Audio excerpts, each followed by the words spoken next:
I first met Angela back in ninth grade. It didn't take long before we were dating, and by the time 10th grade rolled around, we were that couple, the one everyone talked about. High school breezed by without any major issues, and just like in the movies, we shared our first time together on prom night. Once we experienced that level of intimacy, we found ourselves making every excuse to be together. By junior year, marriage was already a topic of conversation, but we agreed to wait until after college. But college? That's when everything changed. In high school, everyone knew we were a couple, so most guys didn't even bother trying with her. But once we hit college, things shifted. There were some familiar faces, but mostly everyone was a stranger. And suddenly, Angela wasn't just my girl anymore. She became someone new guys actually wanted to be close to. It was like she became fresh meat, and the attention came nonstop. I could see it happening, but what was I supposed to do? We barely saw each other during the day because of our different classes and majors. Evenings were the only time we had together after classes and work, but I couldn't ignore how she started acting with all the attention. She became more flirtatious, more engaging. I'd see her around campus, laughing and talking to different guys, completely unaware that I was watching from a distance. Twice, I caught her at the student union, sitting with one guy, and once, even with two. It didn't hit me at the time, but looking back, I now realize she was always with guys, never other girls. Still, I didn't let it bother me. We were in love and planning to get married. I had no reason to doubt her.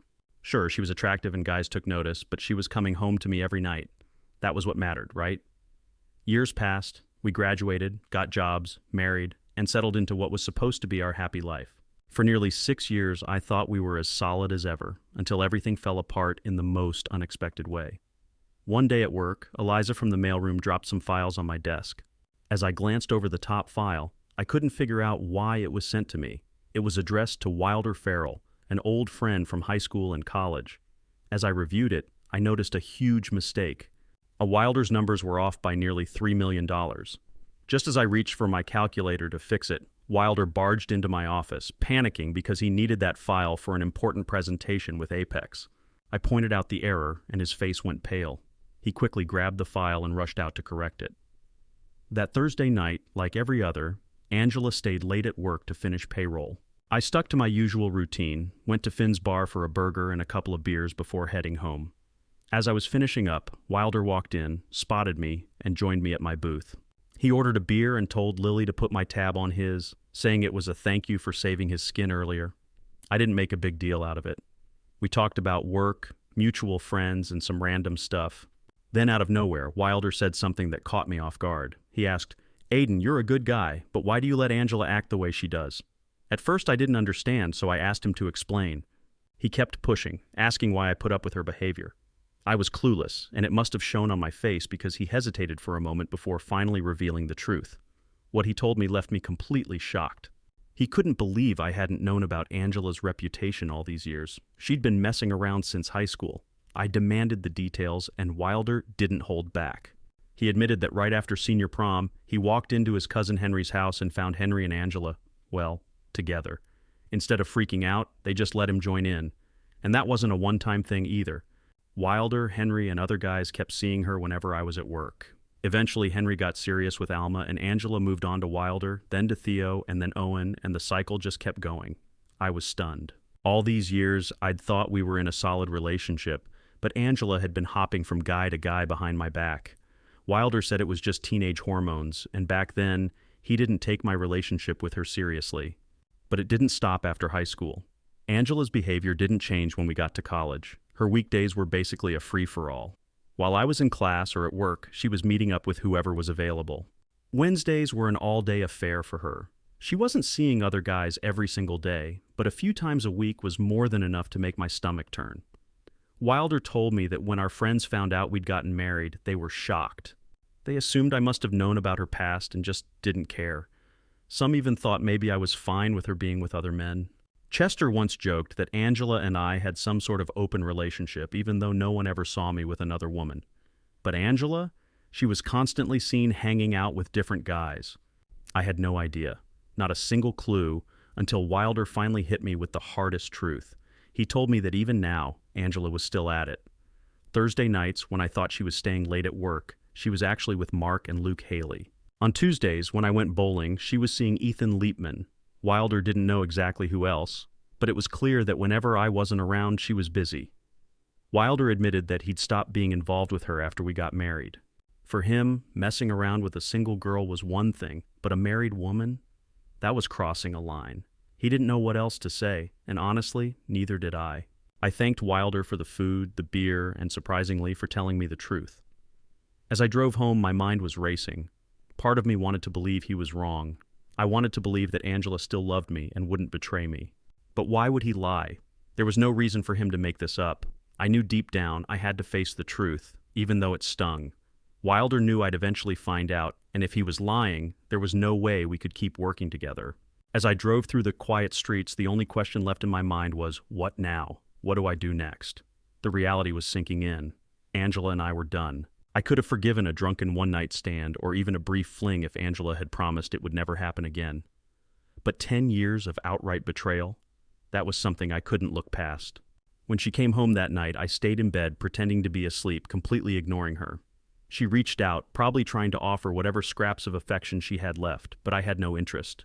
Thinking back, I realized I'd been accepting those scraps for years, but now that I knew the truth, her touch made my skin crawl. For the first time, when she put her hand on me, I felt nothing but disgust. The next morning, I was up before her, already in the kitchen with coffee brewing and the paper in hand. She asked why I had gone to bed so early the night before, since she'd come home all excited and found me already out. She said my behavior wasn't normal. I came up with some excuse about feeling sick from something I ate and turned in early. Angela, ever the actress, pretended to care, hoping I'd feel better, and even threw in a comment that I'd have to make it up to her that night. The nerve of her. At work, I immediately called up Leo, a high school buddy who had gone on to practice corporate law. I wasn't exactly sure what that involved, but I knew he'd have the right connections. I asked him if he could recommend a tough divorce lawyer. The pause on the other end told me everything I needed to know. He knew. He must have figured out that I'd finally discovered what Angela had been up to all these years. He even asked if I thought we had some kind of open marriage, as if that would explain how she'd gotten away with it. I told him, bitterness thick in my voice. Surprisingly, Leo, I had no idea until yesterday. After a brief silence, Leo suggested I get in touch with Grant Oakman, saying I should mention his name. So I did. I called Oakman, and he agreed to meet me that same day at 1. When I arrived, he laid out my options. Everything from a peaceful separation to what he called a scorched earth approach. He explained that in our state, which wasn't a no-fault state, infidelity could be used as grounds for divorce, but I needed concrete proof. Rumors and hearsay wouldn't cut it. I asked how I was supposed to get that proof, and Oakman handed me the card of a private investigator, Everett Ralphs, whose office was conveniently across the street. Oakman offered to call Ralphs and see if he could meet with me right away. I told him to go ahead. I wasn't wasting any more time. I also told him to get the divorce paperwork started. I'd provide the evidence as soon as I had it. Within 10 minutes of making the call, Ralphs already had a plan in place. The catch? I had to act like everything was normal around Angela, like nothing had changed. You have to stick to your routine, Ralphs advised. If you usually have private moments a few times a week, keep that up, whether you want to or not. This isn't about love anymore, it's about fulfilling a physical need. You can't let her sense anything's off, or the plan could fall apart. Back at the office, I mustered up the courage to call Angela. We had a tradition of going out for dinner every Friday night and grabbing breakfast on Sundays. I suggested Trochy for dinner, and she eagerly agreed. While I worked on my veal, Marcel and she picked at her rigatoni, sipping her white wine. Ralph's team was at our house, installing cameras and listening devices. Sipping my Merlot, I kept replaying Ralph's instructions in my head. Whatever you do, don't try to find the hidden cameras. Resist the temptation. If she catches you snooping, it's over. And remember, in the bedroom, you're being filmed. The system was motion activated, so I'd be on camera. Some of my employees will probably see you, he added. Don't let it stop you. Act confident, like you're in control. There's a switch you can use to turn it off, but most people forget to turn it back on. So my advice is to just leave it alone. After dinner, I suggested we grab a drink or maybe go dancing, but Angela wasn't having it. She insisted we head home so I could make up for disappointing her the night before.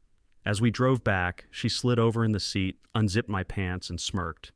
Drive carefully, sweetie. Normally that would have excited me, but now, knowing what I knew, it just felt like one more of her cheap moves, something she'd probably done 100 times with other men over the last decade. Despite my disgust, my body reacted anyway. And, yeah, After a few minutes, I wanted her to keep going, even though I hated myself for it. By the time we got home, Angela was eager to get me into the bedroom, but I wasn't about to perform on camera, knowing Ralph's team might be watching. So I turned the system off at the switch, leaving my phone on the car seat as a reminder to turn it back on later. I'm not sure if she noticed or cared, but that night there was nothing private about it. It was all just routine. Unfortunately, once wasn't enough for her, and I had to go through the motions 2 more times before she finally let me get some sleep. The next morning, I was up early for my run. Angela told me she'd be gone when I got back, saying she had a long hair appointment that would keep her out until the afternoon. She said she might go to lunch with some of the other women there. It could have been the truth, but after everything I'd learned, I wasn't buying it. I was certain she was meeting one of her lovers, either before or after her appointment. Before I left for my run, I made sure to turn the cameras back on. Nothing was likely to happen while I was out, but I needed to get in the habit of keeping the system active whenever I wasn't home. The switch only turned off the cameras, but the listening devices and phone taps stayed on. After my 5-mile run, I headed down to the basement. I opened the cabinet above my workbench where Ralph's had set up the recorders. There were 2 receivers, one for the audio taps and one for the cameras. I played back some of the recorded conversations, and my suspicions were confirmed. I heard Angela's voice, crystal clear. "Good morning. Are we still on for today?" The man's voice on the other end was one I knew all too well, my cousin Sam. "You bet. The wife took the kids to the zoo, so we've got the place until 6, he replied. Angela responded, "I can't stay that long. I've got to be back by 2. Aiden's getting suspicious about why I don't get home until later. Sam tried to convince her, "Then skip the hair appointment and get over here. We'll make it worth your while." Angela laughed and said, "Yeah, sure. And what do I tell Aiden when I show up without my hair done? I want more time with you, but we've got to be careful." I couldn't believe what I was hearing. My own cousin. I felt rage building up inside me like never before. I had to pull myself together before Angela came back. When she finally returned an hour later, I had calmed myself down enough to fake a fall down the basement stairs, telling her I'd hurt my back. It was the perfect excuse to avoid any more intimacy for at least the next few days. On Monday, I called Angela at work and told her I'd be leaving town on Tuesday and wouldn't be back until Friday so we could go out to dinner. There was no real trip planned, of course, but I didn't feel like I was wasting my time. I traveled about once a month for work, and Angela was always at home when I checked in with my evening calls. I usually called her between 7 and 10 p.m., never at the same time, and I doubted she was just sitting around waiting for my call before sneaking off. If she was cheating, as I now believed, she might have been doing it in our bed while I was on the phone with her. That was the hope, at least. If the cameras caught anything, I'd have the undeniable proof my lawyer needed to push the divorce through. That night, Angela was in her usual manipulative mood, saying she needed to feel close before I left. "I need something to hold me over for the next 3 nights while you're away," she said, playing her usual game. I just thought, yeah, right? Luckily for me, my back injury gave me the perfect excuse to turn her down. Tuesday morning, Angela kissed me goodbye like everything was perfectly normal. I grabbed my suitcase, pretended I was heading out for my so-called business trip, and left the house. I worked most of the day, clocking out around 3 p.m., and then drove back to our neighborhood. I parked a block away from the house, pulled out my laptop, and activated the software Ralph's had installed. A few clicks later, I was listening to the phone line recorder. "Hello," I heard Angela say. "Hey, handsome, it's me, what's up?" "Hubby just left on a 3-day trip," Angela replied. "Ready to spend 3 fun-filled nights with me?" The guy on the other end laughed. "Does a duck walk barefoot on the beach?" he added. "I'll take that as a yes. I'll call Liam. I gotta run, though. I'll be home by 6. See you then." With that confirmation, I shut down the computer and called Grant Oakman.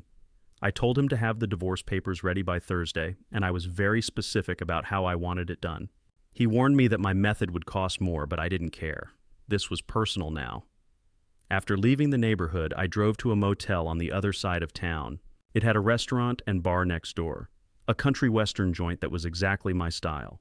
The place always made me smile. Every time I walked in, the jukebox was full of dance tunes, and there were always a few single ladies around who didn't mind a guy sitting alone. It didn't take long before a stunning redhead made her way over to me. "Come on, sugar," she said, grabbing my hand. "They're playing our song." She pulled me off my bar stool and led me to the dance floor. We swayed to the music, and she added, "Don't get any ideas, I'm not looking for anything more.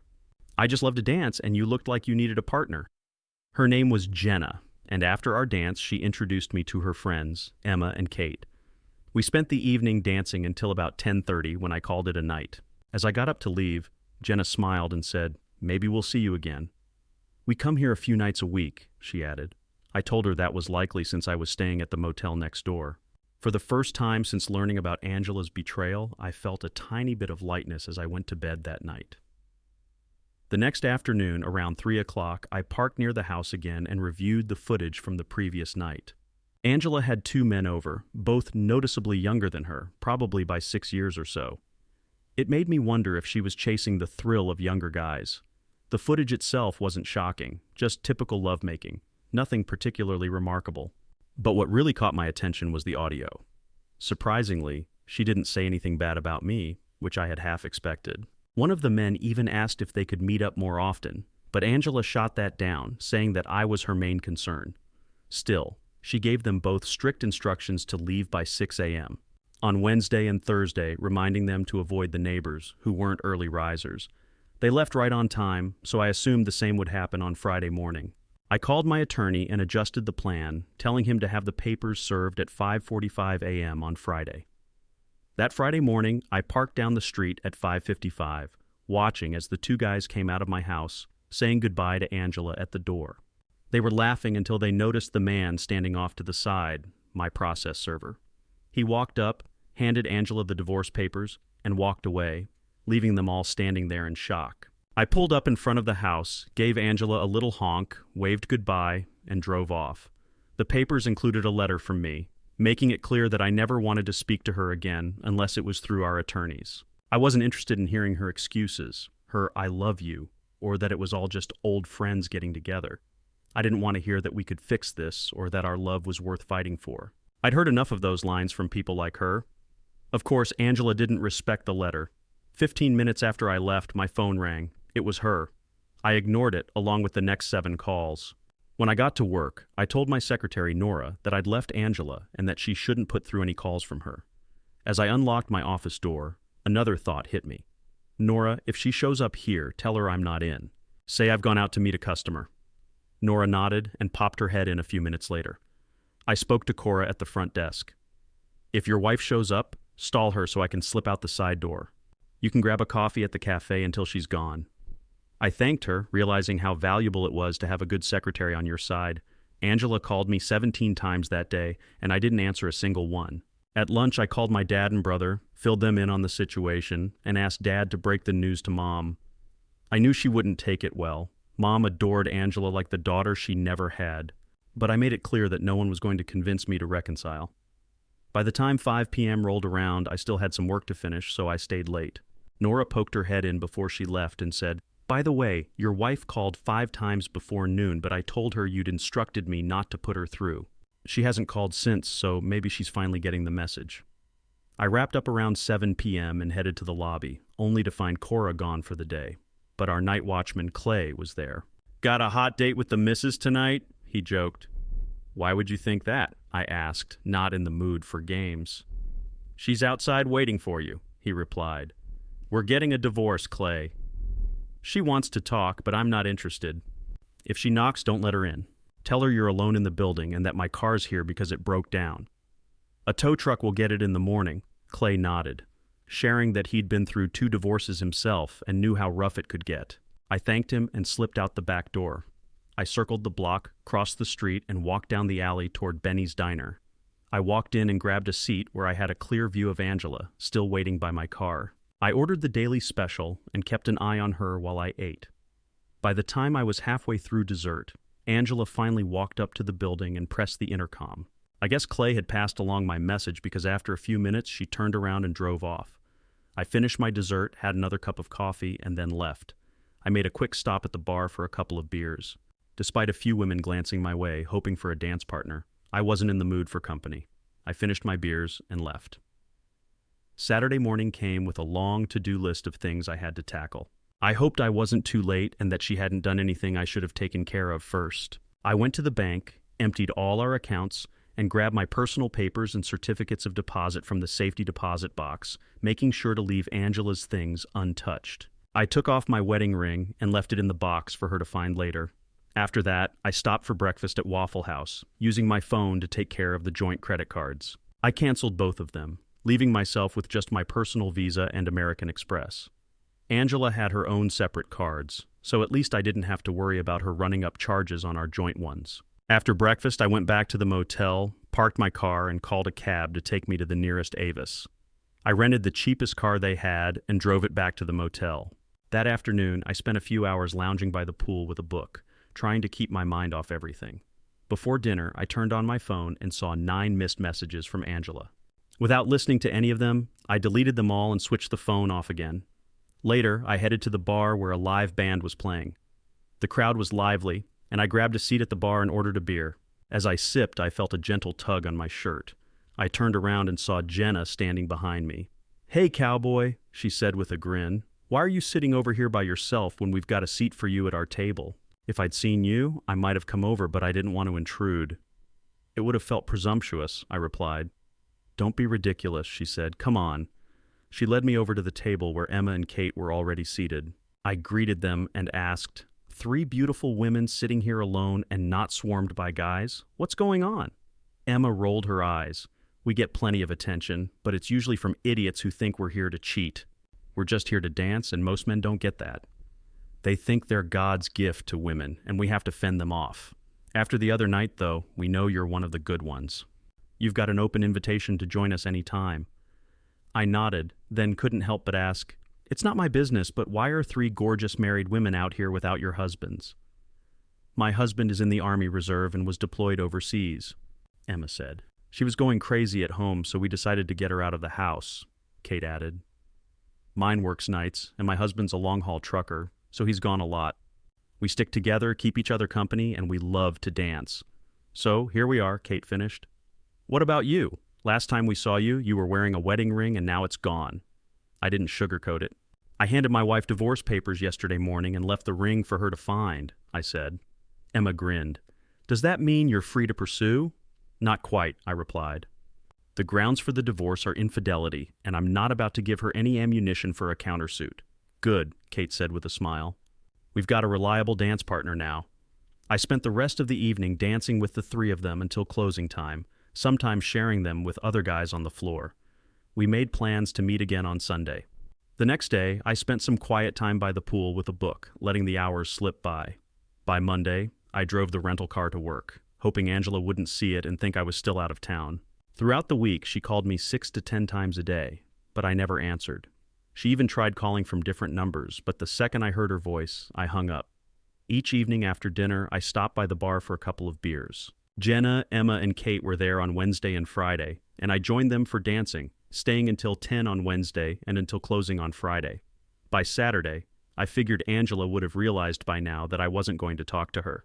I returned the rental car and started driving my own car again. Unfortunately, that was a mistake. On Monday evening, when I left work, she was parked right next to my car. When she saw me, she got out and stood by my driver's side door.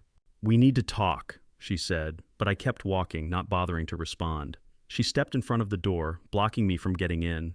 "At least let me explain," she insisted. I pushed her aside, causing her to stumble a little, but she quickly regained her balance. As I rolled down the window, I told her to read the letter that came with the divorce papers.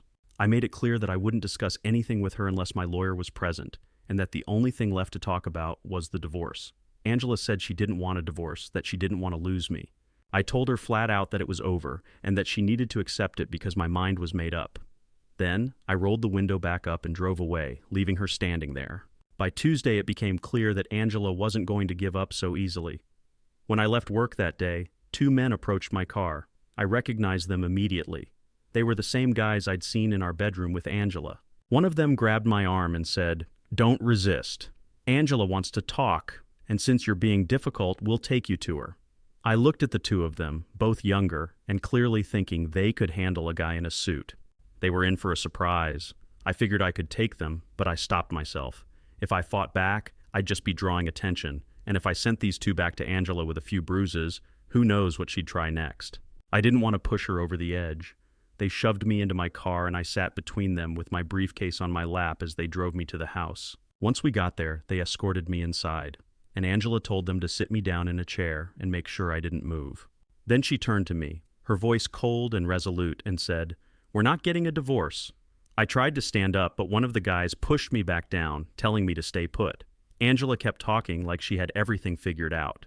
She said there were going to be changes in our marriage because of the medical issue I'd discovered. She admitted she was sorry I found out, but now that I knew, I had no choice but to accept it. Then, as if that wasn't enough, she had the nerve to tell me she loved me and wouldn't let me go.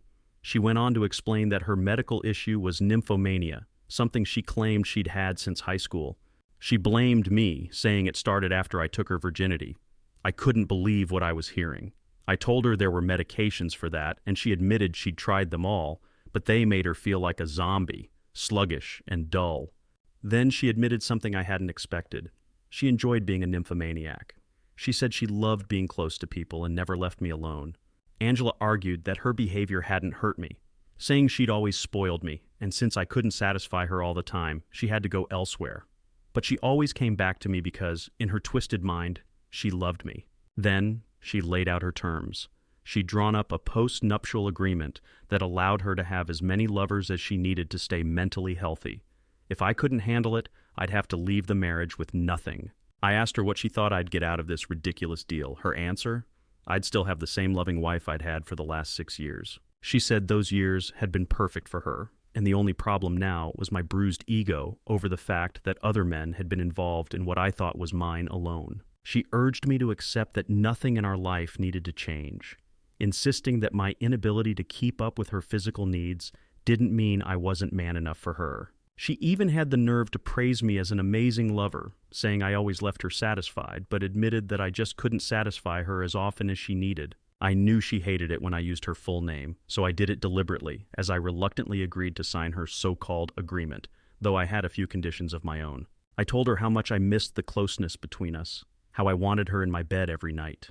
But despite my words, my plea, and the love I still tried to cling to, she stood firm. With a sinking feeling in my gut, I pretended to go along with her, hoping maybe this would salvage some part of what we had left. As I tried to stand, her 2 goons blocked me, keeping me pinned like I was some kind of prisoner. When I told them I needed to use the bathroom, one of them, smirking, told me I could go right where I was sitting. He said Angela had ordered them not to let me up. A few minutes later, Angela came back, holding a document in her hand. She read the terms aloud, and I asked where to sign. She handed me a pen, but I told her I couldn't stand because her 2 thugs were keeping me in the chair. She told them to let me up, and as I stood, I placed my briefcase on the table and took the pen from her hand. But before signing, I decided to read the document for myself, to make sure everything was as she claimed. As I looked over the pages, something inside me snapped. I laughed, tore the paper in half, and threw it right at her feet. I grabbed my briefcase and headed for the door. Angela screamed for her goons to stop me, and they came rushing after me. The first one barely made it close before I swung my briefcase into his head. He went down like a sack of bricks. The second guy looked shocked for a moment before I landed a solid punch to his mouth, sending him stumbling back. I followed up with a hard kick to his groin, and he collapsed to the floor. Even though both of them were down, I didn't stop. I hit them again, kicking their ribs and striking their heads. I wasn't letting them get up. That's when I heard Angela scream, threatening to shoot me if I didn't stop. I turned around to see her pointing a gun right at me. Without missing a beat, I called her bluff. "Go ahead," I said. "Shoot." I pulled out my cell phone and dialed 911. Calmly, I gave them my name and address, telling the operator that my wife was threatening me with a gun. The operator told me to stay calm and not provoke her, reassuring me that help was on the way. I ended the call, then looked at Angela and sarcastically thanked her. "You just made our divorce go a whole lot faster," I said. Angela's face twisted in anger. She snapped back, claiming I was being foolish and warning me that I was the one who'd end up arrested. She accused me of storming into her house and attacking her friends out of jealousy. She said it would be my word against theirs, and since they were fully clothed, it wouldn't look good for me. I just laughed, asking her if this was really how she showed her so-called love for me. She told me not to worry, but I countered, reminding her that Derek and Liam wouldn't press charges, and I had witnesses. Clay and Joyce had seen those 2 pick me up from work and escort me here. I pointed out that I had been brought against my will and that her plan to stop me from leaving had failed. That's when Angela raised the gun again, aiming it right at me. I told her that even if I spent a night in jail once the truth came out, she'd be the one locked up. I wouldn't be there to bail her out. I also reminded her that serious charges like kidnapping, false imprisonment, and threatening me with a weapon wouldn't just go away. Her best option was to keep quiet and drop it. But she didn't listen. Angela stuck to her story, and when the police arrived, I was the one arrested. By morning, I was calling my friend Grant, explaining everything and asking him to work with Everett Ralphs to gather the evidence we needed. Angela must have realized she couldn't get me out of jail before my court appearance, which was scheduled for Monday. Thankfully, Grant had a connection with the district attorney's office. He showed the assistant DA the footage from Ralphs' cameras, Derek and Liam holding me down while Angela pointed the gun at me. The audio didn't help her case either. She could be heard admitting that she planned to lie and have her buddies back her up. When Angela showed up at the courthouse for my bail hearing on Monday morning, she was the one getting arrested. By the end of the day, both Derek and Liam had warrants out for their arrests, and they were locked up by that night. I refused to post bail for Angela, and her parents couldn't afford it. A few days later, her lawyer reached out, suggesting I use the house as collateral for her bond. I laughed and hung up the phone. I checked out of the motel and moved back into my house, making sure to change all the locks. Angela had made enough threats for me to take no chances. Grant got a restraining order in place so Angela couldn't come within 1,000 feet of me, even if she somehow made bail. As much as I was tempted to reconcile at some point, I knew it wasn't worth the risk. Both Derek and Liam turned on Angela, taking plea deals in exchange for their testimony. Angela tried to defend herself, claiming she'd never intended to shoot me. She said she only wanted to stop me from hurting Derek or Liam badly enough to get myself thrown in jail. The jury saw right through her. Despite her declarations of love, they believed she was more interested in protecting her accomplices. While she was acquitted of the more serious felony charge, she was convicted of unlawful restraint, filing a false police report, and a few lesser charges. The judge sentenced her to 9 months in county jail and 1,000 hours of community service once she got out. With Angela locked up, our divorce wrapped up smoothly. All I had to give her was 20% of the equity in the house. I wired the money into her bank account and headed straight to the bar next to the motel where I'd been staying. And as luck would have it, Jenna and Kate were there. I invited them to join me in celebrating my newfound freedom. Emma wasn't with them. Her husband had just gotten back from deployment and they were reconnecting. "Why celebrate with us?" Jenna asked with a playful smile. "Well," I said, "I've got a feeling. I see Emma's wedding ring and Kate's too. But you, Jenna, don't have one, and I'm pretty sure you never wore one. So I'm guessing that long-haul trucker story was just that, a story. Plus, I've always had a soft spot for redheads." Kate laughed and teased. "Looks like you've been caught, Jenna," as I took her hand and led her onto the dance floor.